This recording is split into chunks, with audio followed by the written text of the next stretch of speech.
Hi Leo, Happy New Year.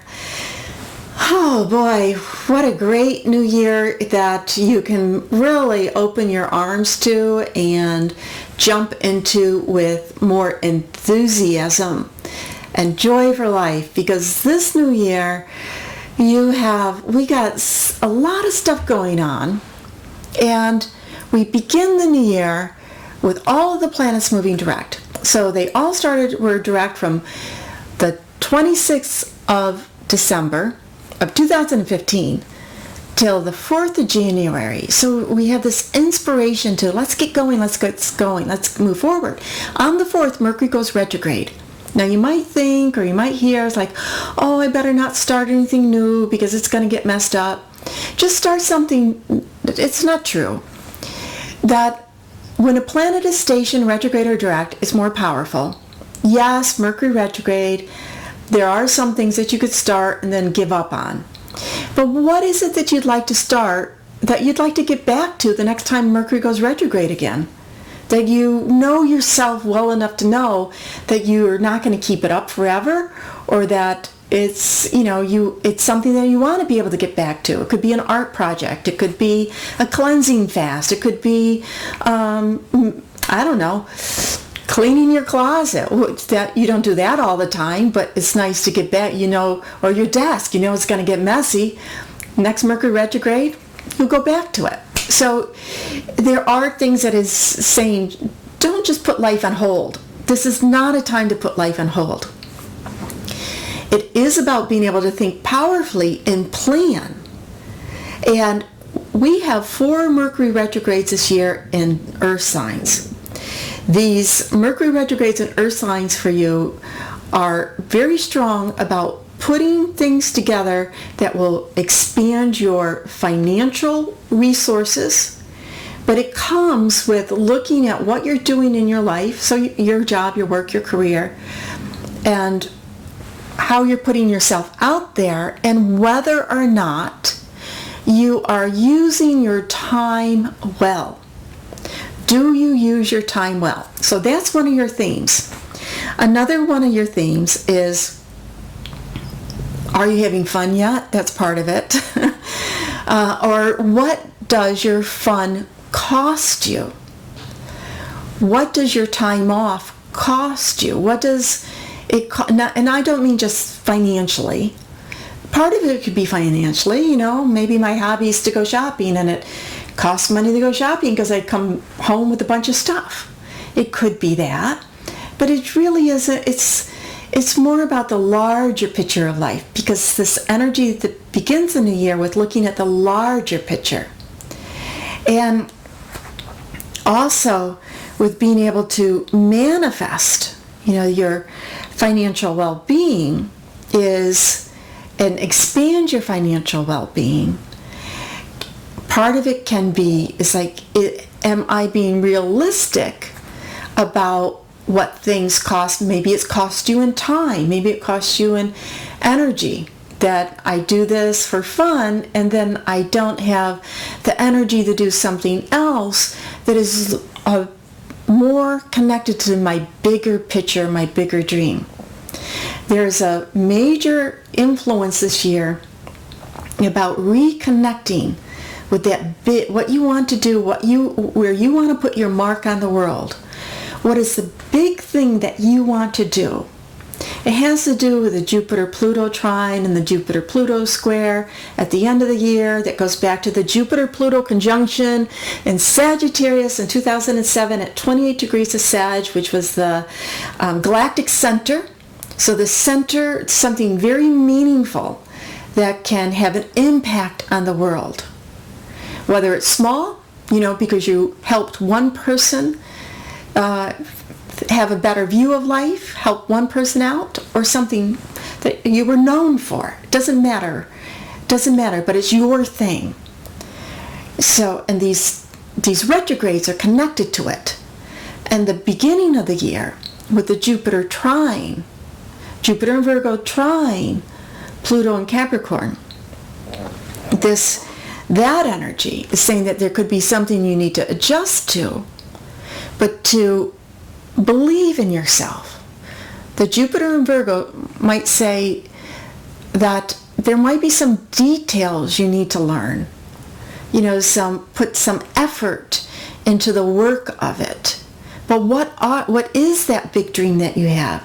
Sometimes the big dream is of something you wanted to do in your life, a one-time thing. Some people have a trip, a major trip. Someday I want to be able to travel around the world or have this amazing whatever it is that is your thing.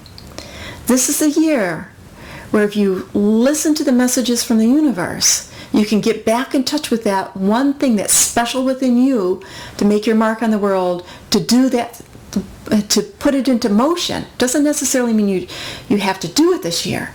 To be able to gather your resources together in order to know you can do it. Now, the flip side of this, part of this energy, is we're working with Jupiter Saturn, which wants you to be realistic about your dreams and work towards them, but also Saturn Neptune. And that can be where you get disappointed or disillusioned about the effort that you put in and it hasn't worked out. So be careful. You don't want to just fall into despair. You just want to say, okay, what do I need to change? What do I need to do different in order to manifest that? Now, the Saturn-Neptune squares, it's very powerful at the end of March. Is exact March 23rd, which is right off of the equinox, and then Saturn's station on the 25th. So it's very powerful at the end of March. And that timing is, you can feel, okay, what is it that I need to do? It's not complete. Okay, this energy, so then we go into the Saturn-Neptune square, which is June 17th. And then then the Saturn-Jupiter energy we have again on May 26th. So between May 26th and June 17th. That energy is very, very close. It's like a T-square that whole time. A pushing. What are the dreams? What do I need to know? How do I need to believe in myself? What effort do I need to put? Where have I been disappointed? It's not about being putting your head in the sand, right? It's not about that. It's like, oh yeah, some things in life don't work out. So what? What's new? What's next? And then the conclusion of the Saturn-Neptune is in September, which is another major month of astrological activity. Now, in April, Mars goes retrograde from 9 degrees of Sagittarius back to 23 degrees of Scorpio. So Mars, you're a fiery person as it is. Mars and Sag can be that, what is it that I love? If you have kids, you might be fighting with your kids a little bit. There might be some difficulty about, the rules. Here are the rules here. You need to play by the rules. If you don't have kids, it still can be playing by the rules on some level, especially when you're going out and having fun. You want to make sure you're playing by the rules there, otherwise there can be some antagonistic energy. Also, putting effort into your love life, some sparks into your love life. It does mean that there could be some argumentative philosophical differences you have between you and your lover. But you can have a fight and make up. A lot of fiery passion there. If you were born all around August 5th, you will feel this fiery passion energy a little bit more, especially if you are living with somebody, whether it could be roommates, it could be family situation, at the end of June, maybe beginning July, but last couple of weeks in June especially. If you were born around August 5th, you might feel that there's some conflict or some things need to be done different in where you're living, in the home. Or around family, even if you're not living with them. There could be some, difference of opinions with a family member. As we move towards towards your birthday,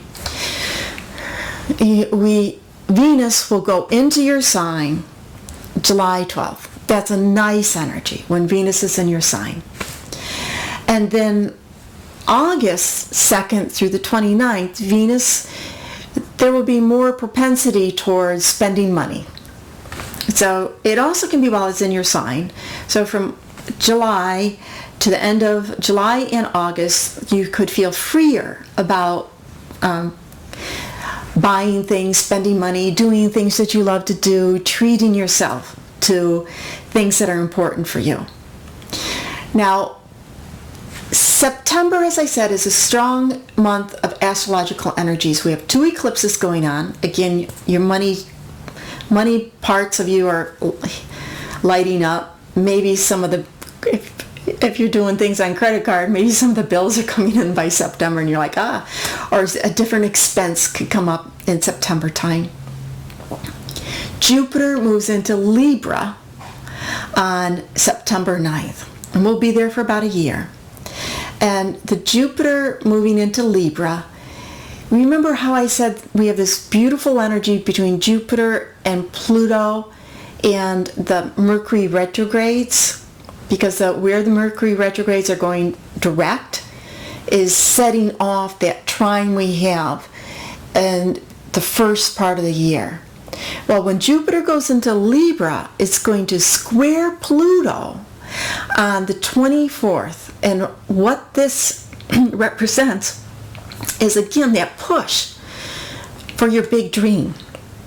Now, the Jupiter and Libra energy, excuse me, is pushing you to communicate what you want.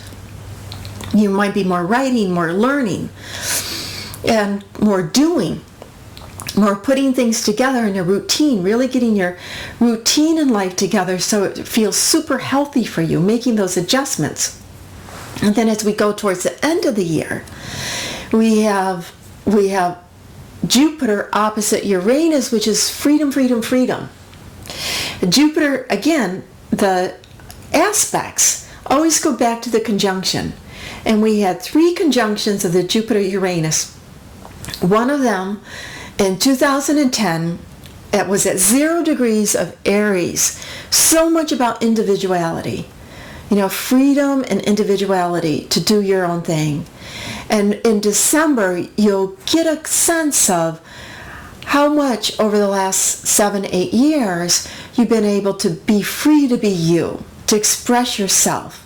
And there can be a pull towards the end of the year, looking towards the future of, I'm really ready to be able to live the life the way I want to live it, to have it more in balance and more freedom.